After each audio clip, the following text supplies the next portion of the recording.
प्रधान सेवक की बेइज्जती पर अमेरिकी अखबार ने लगाई मोहर। सकपका गए ट्रंप। राहुल के मंत्र से WSJ ने ट्रंप को धो डाला। मोदी तो ट्रंप का नाम लेने से भी हिचकते हैं। नमस्कार दोस्तों, प्रधानमंत्री नरेंद्र मोदी की ना जाने कितनी बार अमेरिकी राष्ट्रपति डोनाल्ड ट्रंप ने बेइज्जती की, लेकिन प्रधान सेवक और उनकी बीजेपी की ओर से ट्रंप के खिलाफ एक शब्द नहीं निकला। साहब अपनी बेइज्जती के साथ देश की बेइज्जती को कबूल करते गए। अमेरिका में ही पीएम मोदी से ज्यादा हिम्मत एक अखबार ने लगा दी।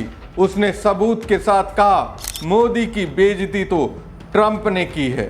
एक तरह से उस पर मोहर लगा दी है। साथ ही इसके क्या परिणाम होंगे उसे भी तथ्यों के साथ रख दिया है।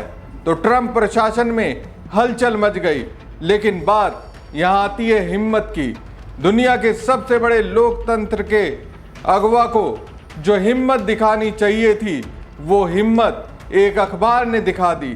साहब की चुप्पी दोस्तों अब तक जारी है। लेकिन उसी अमेरिका में ट्रंप की जबरदस्त तरीके से एक अखबार ने क्लास लगा दी।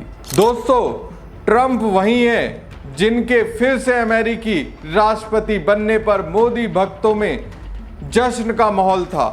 ट्रंप की दोबारा जीत से भारत में मोदी समर्थकों ने यज्ञ हवन किए थे और प्रधानमंत्री नरेंद्र मोदी और उनकी सरकार उम्मीद कर रही थी कि ट्रंप का दूसरा कार्यकाल भारत और अमेरिका के संबंधों को नए मुकाम तक लेकर जाएगा। लेकिन 5 महीने के बाद भारत का भरोसा बदलता जा रहा है। मोदी जी खिसियाए तो हैं, लेकिन कुछ उनकी और उनके दोस्त की पर्सनल मजबूरी होगी। अब तक ट्रंप को एक शब्द नहीं बोल पाए हैं।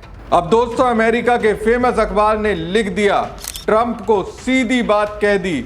अब मोदी का नहीं 140 करोड़ से ज्यादा भारतीयों का अपमान कर रहे हैं। अमेरिका के प्रतिष्ठित अखबार वॉल स्ट्रीट जर्नल ने अपने लेख में क्या डोनाल्ड ट्रंप भारत को खो देंगे नाम के शीर्षक के साथ लिखा है। ट्रंप के 5 महीनों के कार्यकाल को देखने के बाद भारत का भरोसा संदेह में बदल गया है। अखबार ने लिखा कि ट्रंप के 5 महीनों के फैसलों को देखने के बाद भारत में उनके समर्थक अब सोच रहे हैं कि क्या ट्रंप का समर्थन कर उन्होंने कोई गलती की है। वॉल स्ट्रीट जर्नल ने चेतावनी देते हुए लिखा कि भारत को कारोबार को लेकर जरूर पहले कुछ मुश्किलों की उम्मीद थी, लेकिन भारत को ये भरोसा था कि ट्रंप प्रशासन के साथ दूसरे मुद्दों पर उसके अच्छे संबंध से कारोबारी दिक्कतें भी दूर हो जाएंगी। रूस को लेकर ट्रंप के फैसले कई भारतीयों को पसंद आए, जबकि भारत पहले से ही उम्मीद कर रहा था कि ट्रंप प्रशासन से मानव अधिकार को लेकर ज्ञान नहीं मिलेगा। इसके अलावा ट्रंप ने अपने चुनाव प्रचार अभियान में नरेंद्र मोदी के भारत को एक विश्व शक्ति के रूप में खुले तौर पर अपनाने की सराहना की, जिसका महत्व भूगोल से परे, और उन्होंने अमेरिका भारत मित्रता को गहरा करने के युग की आशा की। लेकिन ट्रंप के राष्ट्रपति बनने के बाद भारत को जो अनुभव हुआ वो काफ़ी खराब है। वॉल स्ट्रीट जर्नल ने लिखा कि अमेरिका में अवैध रूप से रह रहे कुछ भारतीयों को वापस भेजे जाने की उम्मीद थी।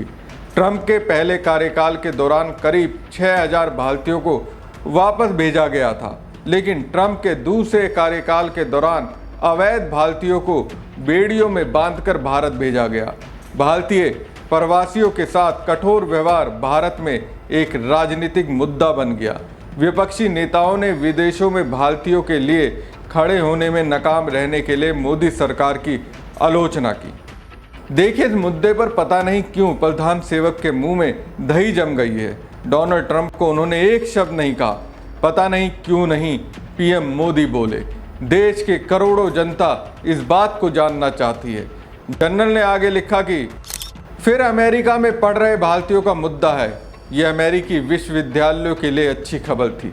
जैसे जैसे चीनी छात्रों के नामांकन में गिरावट आई, भारत ने इस कमी को पूरा किया। पिछले वर्ष की तुलना में 23% की वृद्धि दर्ज की गई और 2023 से 24 के शैक्षणिक वर्ष में 3,31,602 भारतीय छात्रों ने अमेरिकी परिसरों में नामांकन कराया, जो चीन के 2,77,398 से ज़्यादा है। लेकिन ट्रंप प्रशासन ने 27 मई 2025 को छात्र वीज़ा के लिए नए इंटरव्यू की योजना बंद करने के फैसले ने भारतीय अधिकारियों, अभिभावकों और छात्रों को लगभग उतना ही चौंका दिया जितना कि अमेरिकी विश्वविद्यालयों को चौंकाया। वॉल स्ट्रीट जर्नल ने लिखा कि ट्रंप ने आईफोन बनाने वाली कंपनी एप्पल को भारत में कारोबार फैलाने से रोकने की कोशिश की, एप्पल को धमकाया। लेकिन पहलगाम आतंकी हमले के बाद भारत और पाकिस्तान के बीच सीमा पर हुई झड़प के बाद अमेरिकी प्रतिक्रिया ने दोनों देशों के संबंध को काफ़ी मुश्किल बना दिया है। अमेरिकी अखबार ने लिखा कि भारतीय अधिकारियों ने अपना संयम बनाए रखा, लेकिन सभी दलों के राजनेताओं के साथ साथ जनता की एक बड़ी आबादी भी अमेरिकी प्रतिक्रिया से नाराज है।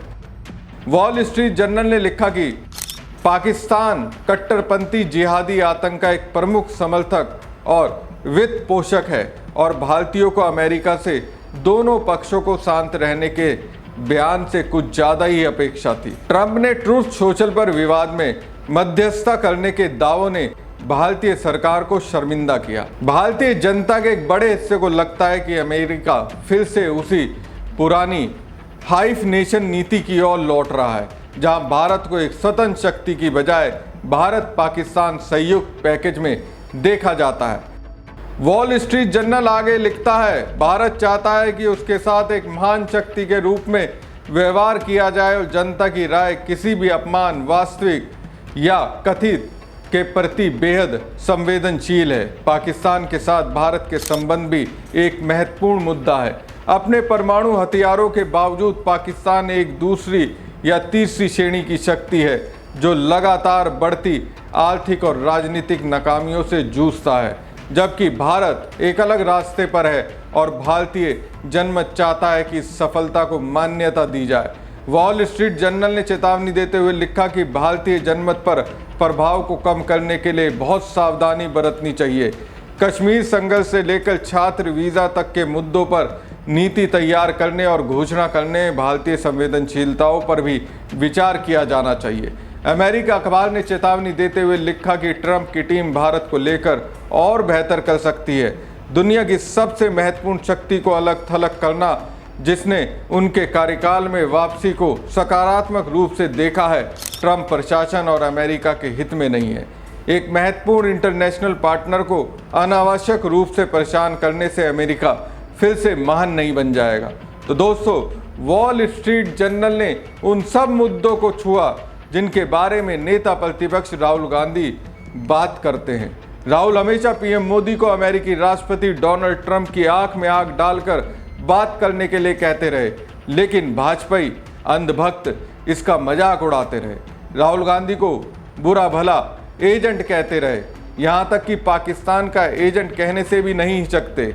अब अमेरिकी अखबार वॉल स्ट्रीट जर्नल भी राहुल गांधी वाली बात कह रहा है, लेकिन मोदी को नहीं बल्कि डोनाल्ड ट्रंप को। हमारी खबर आपको कैसी लगी कमेंट बॉक्स में कमेंट करके जरूर बताएं। साथ ही पेज को ज़्यादा से ज़्यादा लाइक और शेयर कीजिएगा। धन्यवाद।